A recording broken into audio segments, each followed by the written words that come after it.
Recruit প্রশিক্ষণের মূল লক্ষ্য হল একজন অসামরিক তরুণকে সৈনিক হিসেবে দায়িত্ব পালনের জন্য যোগ্য করে তোলা। চারটি আঙ্গিকে এই লক্ষ্য বাস্তবায়ন করা হয়। এগুলো হচ্ছে সামরিক প্রশিক্ষণ, অসামরিক শিক্ষা, চরিত্র গঠন ও সামাজিক রূপান্তর। ইবিআরসি সমাজের বিভিন্ন শ্রেণী ও স্তর হতে সেনাবাহিনীতে যোগদানে ইচ্ছুক একদল উদ্যমী তরুণকে সেনাবাহিনীর প্রচলিত প্রথা ও আচার আচরণে অভ্যস্ত করে গড়ে তুলতে প্রয়োজনীয় পদক্ষেপ নেয়। প্রশিক্ষণের শুরু থেকেই প্রশিক্ষণার্থীদেরকে সৈনিক জীবনের দৈনন্দিন কার্যক্রম, একজন সৈনিকের জীবনযাপন পদ্ধতি, আচার আচরণ, বিধিমালা, পোশাক পরিচ্ছদ পরিধানের নিয়মাবলী, সামাজিকতা ইত্যাদি নানান অভ্যাস করানো হয়।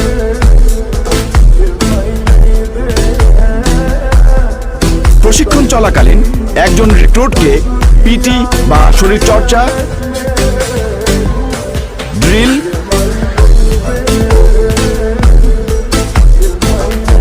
অস্ত্র প্রশিক্ষণ, মৌলিক মানচিত্র পঠন এবং মৌলিক রণকৌশল শিক্ষা দেওয়া হয়। এছাড়াও রিক্রুটদের আত্মবিশ্বাস বৃদ্ধির জন্য রয়েছে confidence building training, speed march, cross country run, অস্ত্রবিহীন দ্বন্দ্বযুদ্ধ এবং মুষ্টিযুদ্ধ সহ নানা ধরনের দুঃসাহসিক এবং রোমাঞ্চকর প্রশিক্ষণ। এই সমস্ত প্রশিক্ষণ প্রশিক্ষণার্থীদের শারীরিকভাবে শক্তিশালী করে তোলে।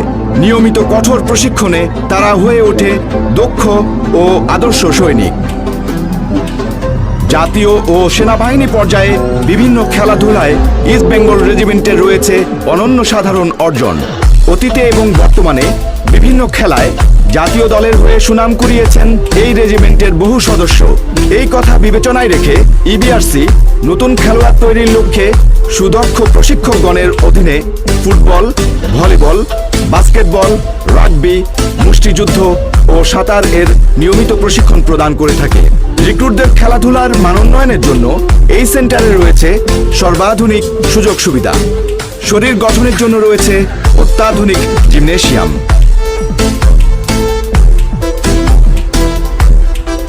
রিক্রুট প্রশিক্ষণের মূল লক্ষ্য বাস্তবায়নে যে চারটি বিষয়কে গুরুত্ব আরোপ করা হয়েছে, শিক্ষা তার মধ্যে অন্যতম।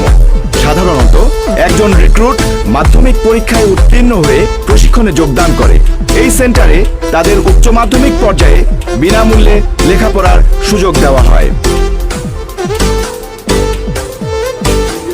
ইবিআরসির মৌলিক প্রশিক্ষণের গুরুত্বপূর্ণ একটি অংশ হল রিক্রুটদের চারিত্রিক গুণাবলীর উন্মেষ ঘটানো। এখানকার মৌলিক প্রশিক্ষণের ধাপে ধাপে মুক্তিযুদ্ধে এই রেজিমেন্টের অবিস্মরণীয় বীরত্বগাথা, সেনাবাহিনীর চেতনা ও মূল্যবোধ সমূহ, বিভিন্ন প্রেরণা ও প্রেরণামূলক বক্তব্য, ধর্মীয় অনুশাসনের চর্চা, বিভিন্ন মনীষীদের জীবনী আলোচনা সহ বিভিন্ন বাস্তব ঘটনার পর্যালোচনা এবং বাস্তব জীবনে তার অনুশীলন রিক্রুটদের মনোজগতে ব্যাপক পরিবর্তন এনে দেয়।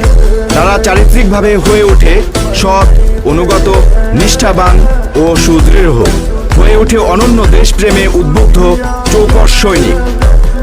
দেশমাতৃকা ও সেনাবাহিনীর প্রতি নিঃশর্ত আনুগত্য তাদের গড়ে তোলে নির্ভীক।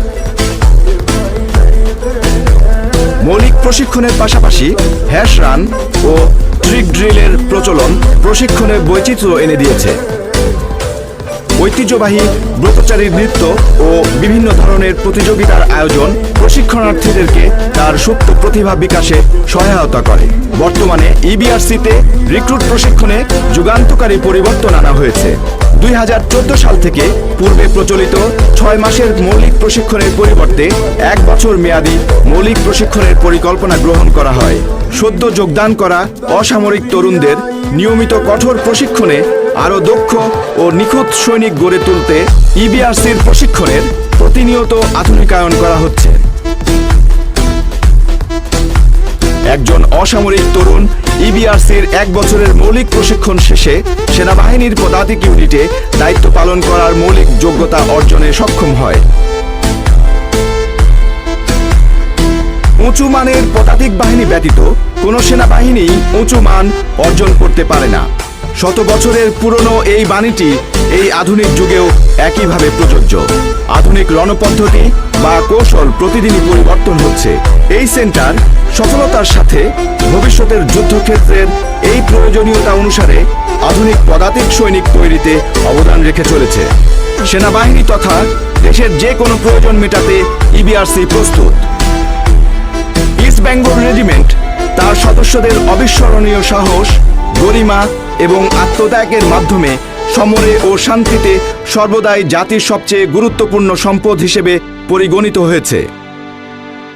শুধু দেশেই নয়, পৃথিবীর বিভিন্ন প্রান্তে বিদেশের মাটিতেও এই টাইগাররা নিজেদের যোগ্যতার স্বাক্ষর রেখে চলেছে।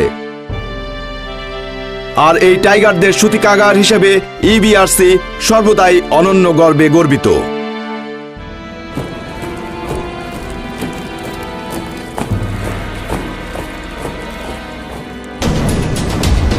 ইস্ট বেঙ্গল রেজিমেন্ট, সৌম্য শক্তি, ক্ষিপ্রতা।